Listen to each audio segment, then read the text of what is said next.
৫ ফেব্রুয়ারি থেকে ধানমন্ডি ৩২ সহ দেশের বিভিন্ন স্থানে ভাঙচুর সহ চলমান পরিস্থিতির জন্য ভারতও আংশিকভাবে দায়ী বলে মন্তব্য করেছেন প্রধান উপদেষ্টার প্রেস উইংয়ের ডেপুটি প্রেস সচিব আজাদ মজুমদার।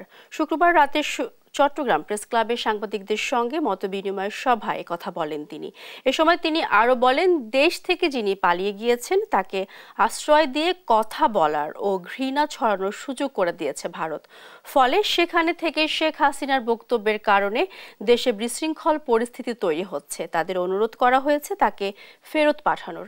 বাংলাদেশের আদালতে তার বিরুদ্ধে গ্রেফতারি পরোয়ানা জারির পর বাংলাদেশের পক্ষ থেকে নোট অফ ভার্বাল পাঠানো হয়েছে, কিন্তু এর কোনো উত্তর এখনো জানায়নি ভারত।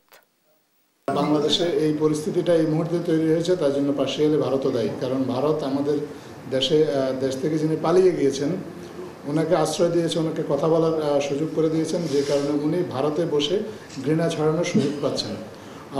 বাংলাদেশের অন্তর্বর্তীকালীন সরকারের পক্ষ থেকে ভারত সরকারকে রিকোয়েস্ট করা হয়েছে ওনাকে যেন ফেরত পাঠানো হয়, কারণ ওনাকে ফেরত পাঠানোর জন্য বাংলাদেশের আদালত বলেছে। এবং সেই আদালতের যে গ্রেপ্তারি পরোয়ানা তার আলোকে বাংলাদেশের পররাষ্ট্র মন্ত্রণালয় ভারতের কাছে একটা নোট ভার্বাল দিয়েছে।